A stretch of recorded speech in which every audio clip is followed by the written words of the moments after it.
बिस्मिल्लाहिर्रहमानिर्रहीम। अस्सलाम वालेकुम नाज़रीन कराम, मैं हूं मखदूम शहाबुद्दीन और आप देख रहे हैं मेरा फ़ेसबुक और यूट्यूब चैनल।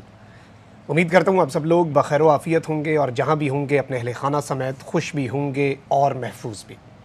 नाज़रीन कराम, इस वक्त पाकिस्तानी सियासत में नया फड्डा पड़ चुका है और मामलात काबू से बाहर होते जा रहे हैं।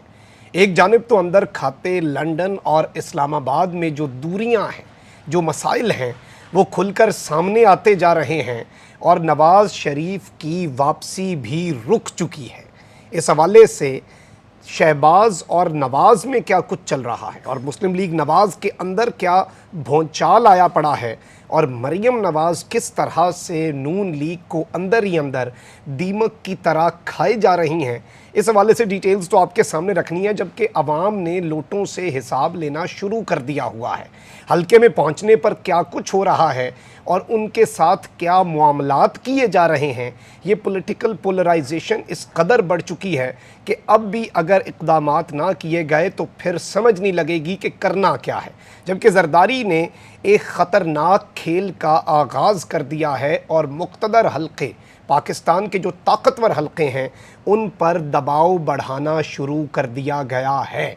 ये सारी की सारी कुछ डिटेल्स हैं, बड़ी एक्सक्लूसिव इनसाइड, ये आपके सामने रखनी है। लेकिन पहले मैं आपको ये बता दूं कि इस वक्त हमारी जो इम्पोर्टेड हुकूमत है उसके पास जहर खाने के पैसे तो नहीं हैं और कौमी ख़जाना मुकम्मल तौर पर खाली है और आवाम के ऊपर मुश्किल फ़ैसलों का बोझ, ये मुश्किल फ़ैसले तो नहीं, महंगाई का जिन है, लेकिन ज़ाहिर बात है कि मीडिया को जब आप करोड़ों के अरबों के इश्तिहारात दें तो फिर वो महंगाई को मुश्किल फ़ैसले ही बुलाता है। तो एक जानिब तो करोड़ों के इश्तिहार देकर ये बताया जा रहा है कि कौमी ख़जाना खाली है, दूसरी जानिब वज़ीर आज़म हाउस की तज़यीन आराइश जारी है, इनकी शाह खर्चियाँ जारी हैं। वहीं अब जो वज़ीर ख़जाना मिफ्ताह इस्माइल साहब, जो बजट आया था, इनकी कोकोमो भी ये बनाते हैं, इनका अपना बिज़नेस भी है, बिस्किट्स बनाने का इनकी कंपनी है। तो इन्होंने जो फूड कलर, एग्जैक्ट वही प्रोडक्ट जो इन्हें फ़ायदा दे सकता था, उस पर ड्यूटी 11% से 3% कर दी। वो मुश्किल फ़ैसला नहीं था। मुश्किल फ़ैसला तो वो है कि पेट्रोल बढ़ाना है, कीमतें बढ़ानी है, आवाम को खुदकुशियों पर मजबूर करना है, लोग अपने रिक्शे जला रहे हैं और वीडियोज़ इस वक्त आ रही हैं। इस सब में वफाकी वज़ीर ख़जाना मिफ्ताह इस्माइल के घर की तज़य्युन आराइश जो है, उस पर सरकारी ख़जाने से लाखों रुपए खर्च कर दिए गए हैं। ये एक और मुबारकबाद सारे लोग वसूल कर लें।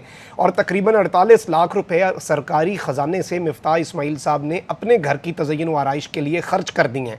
अब इसके बाद भी अगर ये आवाम के सामने आकर मुश्किल फ़ैसलों का राग अलापें, मुश्किल फ़ैसलों का मंजन बेचें और आवाम की जो ज़िंदगी है उसे अज़ाब बनाएं, तो फिर पता नहीं। और मैं इस वक्त ये समझता हूँ कि हम क्या कर सकते हैं, क्या कर लेंगे हम होते कौन है कुछ करने वाले।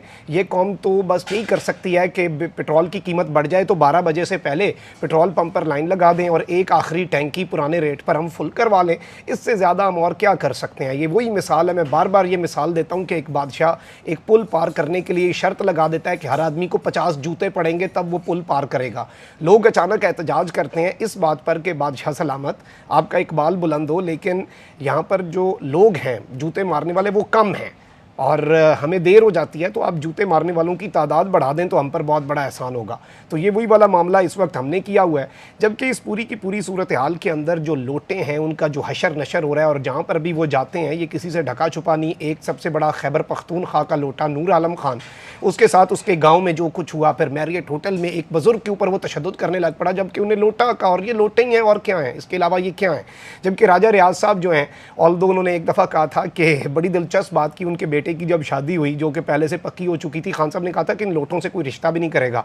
तो उन्होंने एक ट्वीट कर दिया और ज़ाहिर बात है ये तालीम का फुकदान है, समझ नहीं उन्हें लगती। उन्होंने कह दिया खान ने तो कहा था कि देखो लोटों के साथ कोई शादी नहीं करेगा, देखो मेरे बेटे की शादी होगी। मान लिया उन्होंने कि मैं लोटा हूँ, तो उन्हें उस बात की समझ नहीं लगी। लेकिन उन्होंने भी अपना जो वलीमा था बेटे का वो अपने आबाई इलाके के बजाय लाहौर में कराना मुनासिब समझा। बहाना ये बनाया कि जी यहाँ पर सारे VIP गेस्ट आ सकते हैं, हमजा शहबाज यहाँ पर आ सकते हैं, ये सब आ सकते हैं। ये वजह नहीं होती, सब लोग अपने आबाई इलाकों में कराते हैं, लेकिन ये नहीं कर सकते। ईद की नमाज़ों पर ये जिस तरह से अपने घर से 4 कदम की दूरी पे मस्जिद नहीं जा सके, अपने घरों के ड्राइंग रूम्स के अंदर ये ईद की नमाज़ें पढ़ते रहे।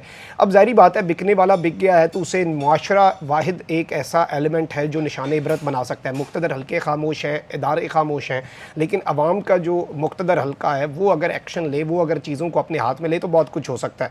अब इसी तरह का एक वाक़या, और ये एक टेस्ट केस है, ये सिर्फ़ और सिर्फ आगाज़ है, ये पेश आया है जड़ांवाला में और एक मुनहरिफ रुकन है नवाब शेर साहब ये अपने बंदे, अपने गार्ड्स और इसके साथ ही साथ ना सिर्फ अपने गार्ड्स बल्कि पुलिस की वैन लेकर अपने आबाई इलाके पहुँचे।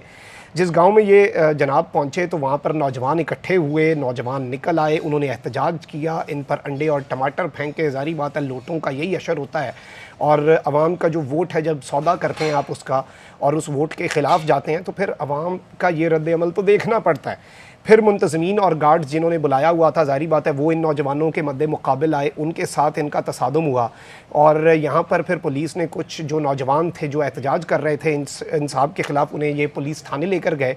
अब पुलिस स्टेशन में एक बड़ा आई ओपनर वाक़या पेश आया और नून लीग के जो अपने MNA हैं उस इलाके के, उन्होंने आकर, ऑल्दो ये नून लीग की खातिर लौटे हुए थे, लेकिन नून लीग के MNA ने आकर कहा कि एहतजाज सबका हक़ है, SHO की सरजनिश की और इन नौजवानों को जो PTI के थे उन्हें बचा कर लेकर चले गए क्योंकि वो खुद अंदर खाते इशू चल रहा है ना। नून लीग अगर लोटों को वोट देगी तो जो ऑलरेडी वहाँ पर इनका MNA MP है वो तो नाराज़ होगा इस बात से, ऑलरेडी जो कारकुन है जो टिकट के लिए लाइन में है वो नाराज़ होगा। बाद में जब PTI के अपने यहाँ पर टिकट होल्डर पहुँचे इस हल्के के तो उन्हें पुलिस ने बताया हमने तो उन्हें छोड़ दिया। तो लोगों का शऊर भी बेदार होता जा रहा है और लोटा जो होता है वो ना घर का रहता है ना घाट का। तो ये चीज़ें भी इस वक्त पूरी कौम के सामने है कि असल मामला क्या है, असल माजरा क्या है और इनके साथ सूरत हाल हो क्या रही है। अब जहाँ तक इस वक्त अगर देखा जाए, नदीम अफजल चंद साहब ने कह दिया कि जी हमारी हुकूमत है ही नहीं, मतलब कि ये मलबा जो है ये डाला जा रहा है नून लीग के ऊपर अकेले और DGISI और ISI को जो स्पेशल वेटिंग एजेंसी का स्टेटस दिया उस मामले के ऊपर भी आप देख लें कि इनकी जमात ने कह दिया कि हम तो इस मामले के ख़िलाफ़ हैं। फिर ये दीगर इदारों के ऊपर भी ये प्रेशर बढ़ाते जा रहे हैं। ISI के स्टेटस पे भी दूसरी जगह जो जनरल फैज़ अभी रिसेंटली गए और पाक फ़ौज के बिहार पर उन्होंने TTP के साथ जंग बंदी का मुआहदा कर लिया, उस मामले में भी इन्होंने कहा कि जी वज़ीर ख़ारजा तो बिलावल है भाई, आप स्विट्ज़रलैंड के दौरे से वापस आएँ और वहाँ पर आप अब पता नहीं कहाँ पर गायब हो गए थे, क्या करने के लिए गायब हो गए थे, तो फिर आपको पता चले कि आप वज़ीर ख़ारजा भी हैं।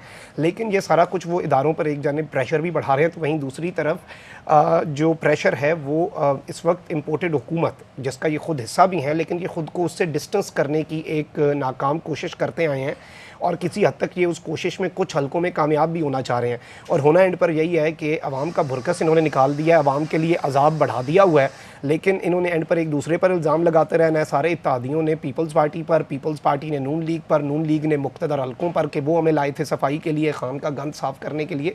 तो ये सफ़र एंड पे अवाम नहीं करना है। और इस वक्त भी जो कुछ हो रहा है उसमें अब सवाल यही पैदा होता है कि बद्दुआएं किसे दी जाएँ, कौन था ये, किसका एक्सपेरिमेंट था, किसने तजुर्बा करने के चक्कर में पूरा सारा मुल्क ही तबाह करके रख दिया। अब खुर्शीद शाह साहब जो हैं पीपल्स पार्टी के, वो पार्लियामेंट में तकरीर की, उन्होंने अपनी काफ़ी उन्होंने भड़ास निकाली, उन्होंने ये परसेप्शन देने की कोशिश की और कहते हैं कि वज़ीर आज़म की शक्ल हम देखते ही नहीं है, बजट बहस में कोई सीरियस ही नहीं है, कोई आया ही नहीं हुआ। और उन्होंने कहा कि इजलास ख़त्म करें वरना फिर मैं कोरम का मसला बनाकर ये इजलास ख़त्म कर दूँगा और इससे बड़ी बेइज्जती क्या हो सकती है कि बजट जैसा जो सीरियस मसला है उस पर कोरम भी पूरा ना हो। तो पीपल्स पार्टी के साथ ऑब्वियसली पंजाब के अंदर भी इशूज़ चल रहे हैं, पंजाब में भी मसाइल चल रहे हैं, बड़ा हिस्सा मांगा जा रहा है पीपल्स पार्टी की तरफ से और वो उन्हें नहीं दिया जा रहा। उन्हें ना गवर्नरशिप मिली, सदर तो चलें आरिफ अलवी साहब को ये हटा के दिखाएं फिर कोई नया बनेगा। गवर्नर भी मांग रहे थे, गवर्नर भी इन्होंने अपना बलीगुर रहमान साहब को बना दिया।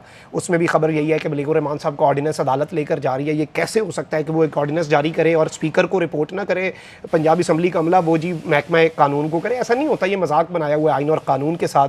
तो नून लीग की अपनी सूरत हाल भी अच्छी नहीं है। वजारतों के ऊपर कुछ लोग नाराज़ हैं कि हमें वजारतें नहीं मिली। कुछ हल्कों के अंदर जहाँ पर ये लोटों को टिकट देंगे, जो 20 MPA की सीट्स खाली हुई हैं, वहाँ पर इनका अपना कारकुन, अपना जो इनका टिकट होल्डर है वो नाराज़ है। नवाज शरीफ ऑब्वियसली लंदन से बैठ के कितना कंट्रोल किया जा सकता है, आपको फील्ड में घुसना पड़ता है। और प्लान भी यही था कि पहली फुर्सत में नवाज शरीफ वापस आना है, नवाज शरीफ ने आकर चीज़ों को देखना है और लंदन से जो वो मुकम्मल कंट्रोल नहीं कर पा रहे, उनकी प्रेजेंस इस वक्त पाकिस्तान के अंदर बहुत ज़रूरी है। अब बहाना तो डॉक्टर्स का बनाया जा रहा है कि नए वेरिएंट की भी बात हो रही है कि कोई नया वेरिएंट आ गया, ये हो गया, वो हो गया है। अलबत्ता इस सारे के सारे मामले में मरीम नवाज़ का एक एतराज़ ये भी है कि जो मरीम के वफ़ादार हैं उन्हें वजारतें नहीं दी जा रही और इस सब में कुछ और भी चीज़ें हैं। ऑब्वियसली जावेद लतीफ़ साहब हैं, उन्हें नहीं दी गई और वो ये मरीम नवाज़ चाहती थी उन्हें मिल जाए। शाहिद खाकान अब्बासी वज़ीर नहीं है लेकिन वो वजारत तवानाई में दखल अंदाजी कर रहे हैं। कन्फ्यूजन बहुत ज़्यादा है। वजारत तवानाई जो है उसमें मुसद्दिक मलिक और खुरम दस्तगीर परेशान बैठे हैं कि ये शाहिद खाकान अब्बासी क्या कर रहा है। वो शहबाज शरीफ के पास शिकायतें लगाते हैं, शहबाज शरीफ को फिर बड़े पैंट कहते हैं कि नहीं शाहिद खाकान भी देखेगा। जैसे दो वज़ीर ख़जाना हैं इसकी वजह से जब एक डिश को बहुत ज़्यादा कुक्स बनाएं वो ख़राब ही होती है। 2 वज़ीर आज़म है हमारे, 2 वज़ीर ख़जाना है, एक हमारा एवन फील्ड में वज़ीर आज़म हाउस चल रहा है, एक इधर चल रहा है। मरीम औरंगज़ेब इस वक्त सिर्फ प्रेस कॉन्फ्रेंसेस तक रह गई हुई हैं, असल वजारत इत्तलात मरीम नवाज़ के पास है। इन चीज़ों का गवर्नेंस पर जो गंदा और बुरा असर पड़ रहा है वो मुल्क का बेड़ा गर्क कर रहा है। और जरदारी इस सारे के सारे मामले में अपने एजेंडे, और ज़ाहिर बात है शेख रशीद साहब ने भी रिसेंटली स्टेटमेंट भी दिया है कि आसिफ अली जरदारी गैर मुल्की एजेंडे पर कौमी असम्बली से खौफनाक काम लेने वाले हैं, यानी कि कौमी असम्बली के अंदर कोई ऐसी कानून साजी ये करना चाहते हैं कि गैर मुल्की एजेंडा जो है वो पूरा हो सके। तो ये सारी की सारी चीज़ें इस वक्त पायला पोती जा रही हैं। नवाज शरीफ की वापसी भी इसीलिए वापस ऑब्वियसली कुछ अंदर खाते पॉलिटिक्स का शाखसाना लग रही है कि अंदर खाते जो इंटरनल इनकी पॉलिटिक्स है उसकी वजह से नवाज शरीफ वापस भी नहीं आ पा रहे और ना वो सब कुछ हो पा रहा है जो ये करना चाह रहे थे, ना ये खुद को एनआरओ दे पा रहे हैं।